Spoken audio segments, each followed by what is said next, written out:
Thank you for all being here and for the incredibly warm welcome.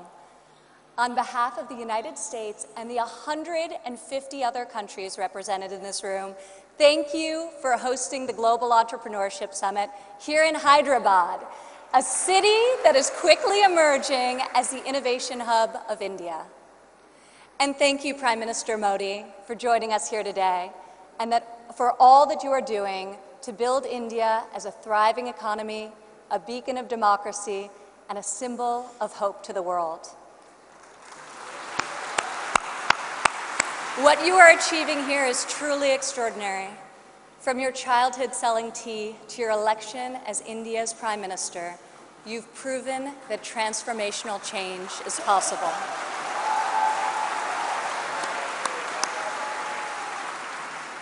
And now you are bringing that promise to hundreds of millions of people across your country. Thank you. To the people of India, I want to congratulate you as you celebrate the 70th anniversary of your independence. You are celebrating it as the world's largest democracies and one of the fastest growing economies on earth.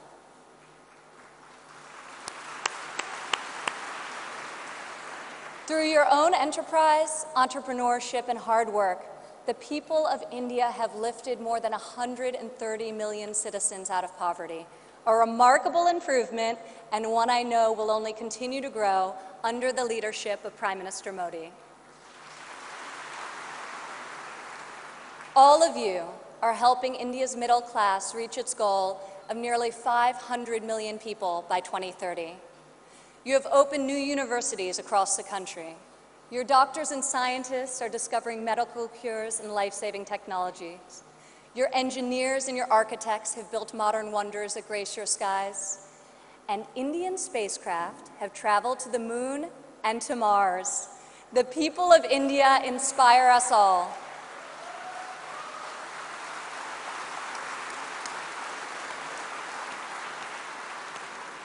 This is the first time India has hosted the Global Entrepreneurship Summit.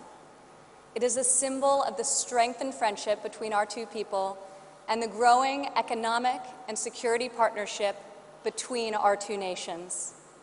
As President Trump said earlier this year, India has a true friend in the White House.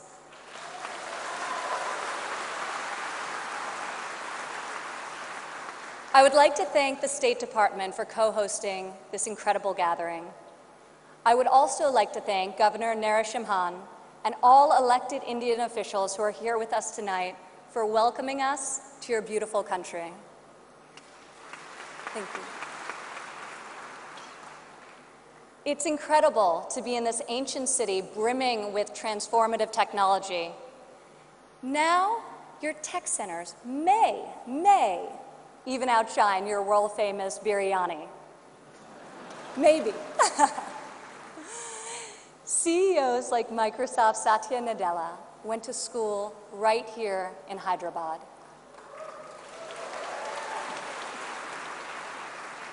Just a few kilometers away, T-Hub's brand new facility is set to open next year and will become the largest incubator in Asia. In this city of pearls, the greatest treasure is you, the dreamers, the innovators, entrepreneurs, and leaders who never give up, never abandon your aspirations, and always strive for a better tomorrow. Today, we come together to celebrate what is happening here in India, what is happening in the United States and all over the world. Entrepreneurs are revolutionizing our economies and improving our societies. You are rewriting the rules. You have the inspiration and drive to serve our communities through the projects you start and the businesses you build. You have the grit, the perseverance, and the will to succeed. Each of you started with an idea.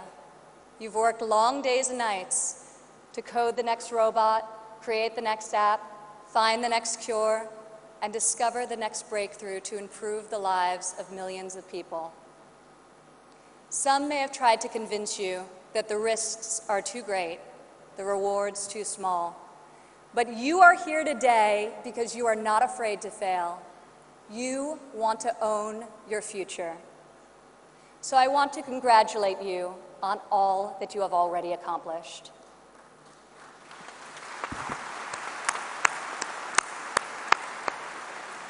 And I especially want to congratulate the women entrepreneurs here with us today.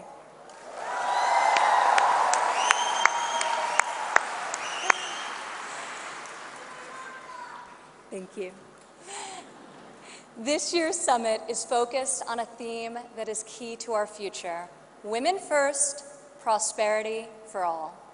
I'm proud to say that for the first time ever, women make up the majority of the 1,500 entrepreneurs selected to attend this summit. I see all of you out there.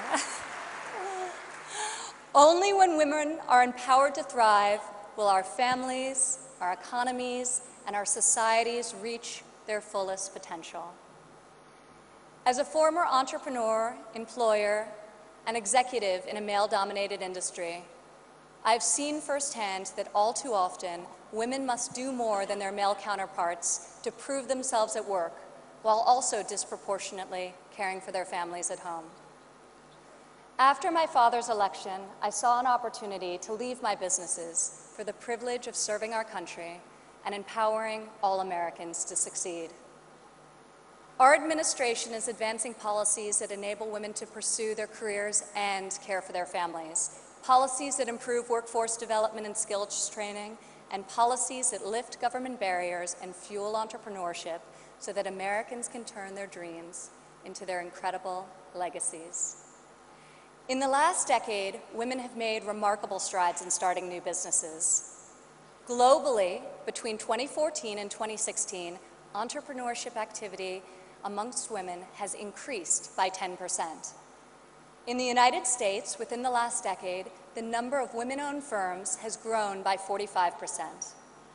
Even more promising, minority women have started nearly 8 in 10 new woman-owned businesses.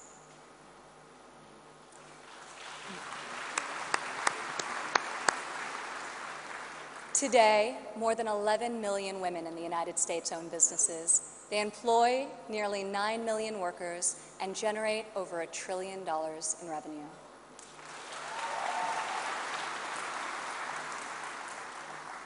Many women become entrepreneurs and job creators out of necessity. Some weren't given the flexibility they needed at work to care for their families. Others lacked professional sponsors or weren't given a fair shot at a promotion. Instead, women, like the many here today, are charting their own courses and achieving incredible feats. Fueling the growth of women-led businesses isn't simply good for society, it's good for our economy. One study estimates that closing the gender entrepreneurship gap worldwide could grow our global GDP by as much as 2%. The woman in this room can lead the way in closing that gap and ushering in a new era of greater prosperity.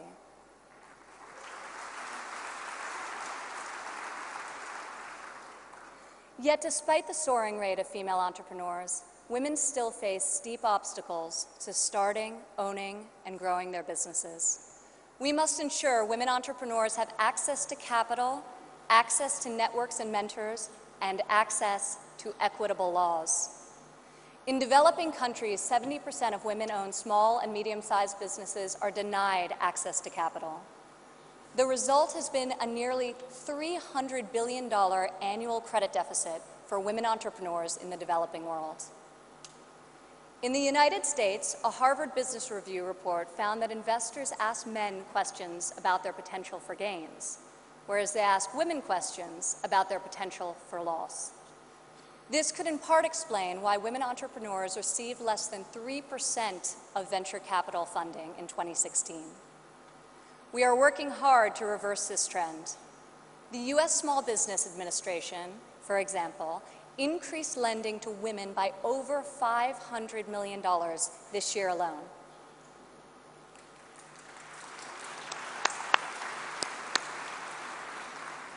When it comes to networks and mentorship, roughly half of women in the United States say they have difficulty finding a mentor. Yet mentorship is critical to success, as each of you knows. Entrepreneurs need professional guidance to help them start and grow their business. In the United States, we are fostering mentorship through programs such as SCORE, a nationwide initiative where successful men and women coach those who want to become their own CEOs. And when it comes to equitable laws, while many developed and developing countries have made tremendous strides, there is still much work to be done. In some countries, women are not allowed to own property, travel freely, or work without the consent of their husbands. In even more countries, the cultural and family pressure is so great that women do not feel the freedom to work outside of the home. Our administration is striving to promote greater opportunity for women around the world, both through our domestic reforms and our international initiatives. This summer at the G20 conference, the United States was a founding member of a bold new initiative with the World Bank, the Women Entrepreneur Finance Initiative, also known as WEFI.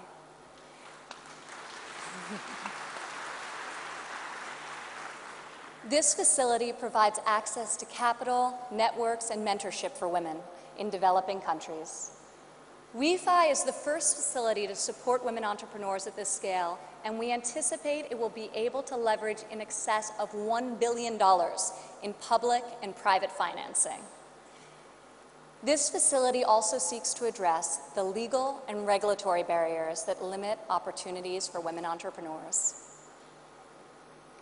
In the last decade, USAID has promoted women's entrepreneurship through a number of programs, including providing microfinance loans to women in Afghanistan and bringing internet access to women in Nigeria and Kenya. USAID Administrator Mark Green is here with us today. Where are you, Mark? Thank you, Mark. I want to thank Mark and the entire U.S. delegation for their tireless work to improve the lives of millions, both domestically and abroad.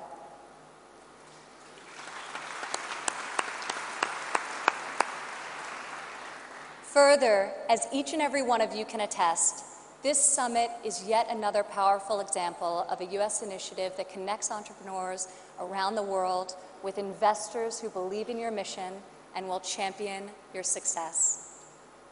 I want to thank the U.S. business leaders who have traveled all the way to Hyderabad for this inspiring event. I also want to congratulate the more than 350 American entrepreneurs who were selected to be with us here today to represent America's brightest talent.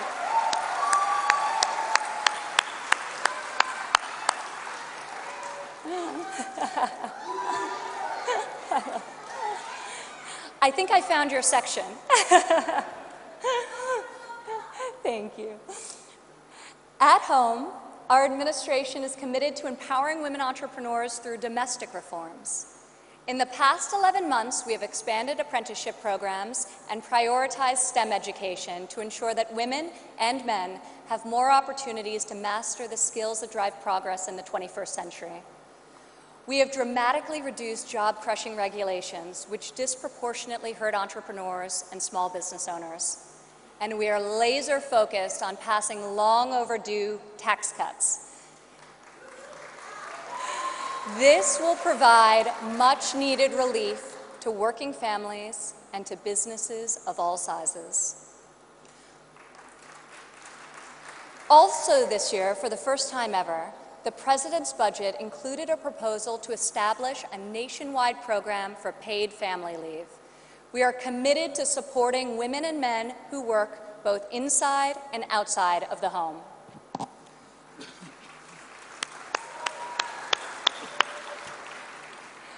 When women work, it creates a unique multiplier effect. Women are more likely than men to hire other women, to give them access to capital, mentorship, and networks. Women are also more likely to reinvest their income back into their families and their communities.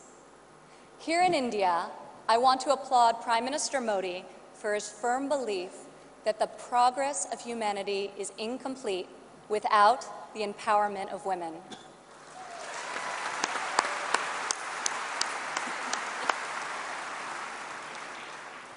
Just consider, if India closes the labor force gender gap by half, your economy could grow by over $150 billion in the next 3 years. As we kick off this 3-day summit, I encourage everyone here to come together, learn from each other, and find new ways to lift barriers in our society so that women are free to innovate, empowered to succeed, and able to leave our children a brighter future. As we strive for change, we must never forget that the best hope for our future is far greater than any single government policy. The source of our success is found in the spirit, the drive, and the talent of our people. Here with us today from San Francisco is Dara Dotz. Dara spent over a decade working in underserved communities around the world. She witnessed firsthand that many times people need very simple items: a bucket for carrying water, a splint to treat an injury, a part to fix a generator. Dara co-founded Field Ready to provide life-saving supplies through 3D printing. Today, Dara's company responds to disasters all over the world and delivers humanitarian aid with cutting-edge technology. Through her innovative solutions, Dara is saving lives and bringing hope to thousands of communities. Thank you, Dara. Please stand up, Dara.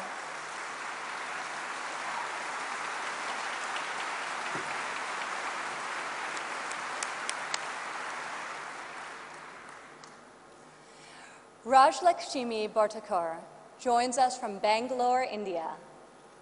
When her son began having seizures at a young age, she decided to create her own solution to better monitor his health. Stand up.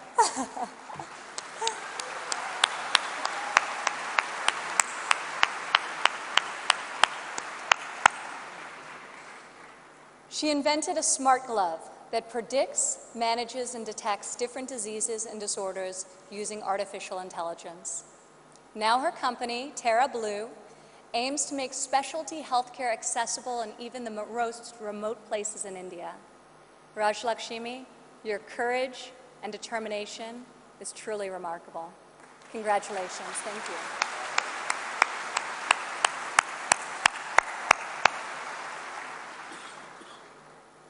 Also here with us today is Rayan Karmalova from Azerbaijan. Rayan, please stand up.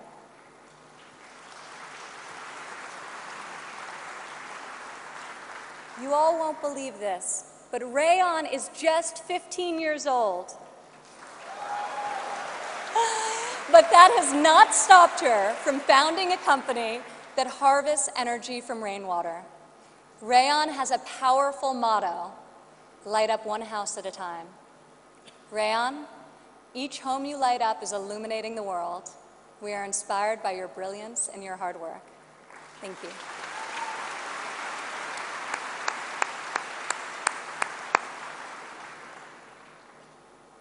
These women represent the vision, the ambition, the grit of every entrepreneur here today. You are saving lives, creating jobs, and bringing hope to our communities. You are transforming our societies one business and one customer at a time. You prove to the world that we have the power to rise above the challenges of our day and to pioneer new pathways forward, and to leave our mark on this moment in history. Just think about how much better the world would be if all of us, men and women, are empowered to dream big, aim high, and work together towards a more just and prosperous future. A future where mothers and fathers can work hard to build a better life for their families, where boys and girls can go to school, discover their talents, and pursue their ambitions, and where people of all nations can live and work together in dignity and in peace. This is the future we can, will, and must build together. And this is the promise of the visionaries gathered in this room today. Thank you.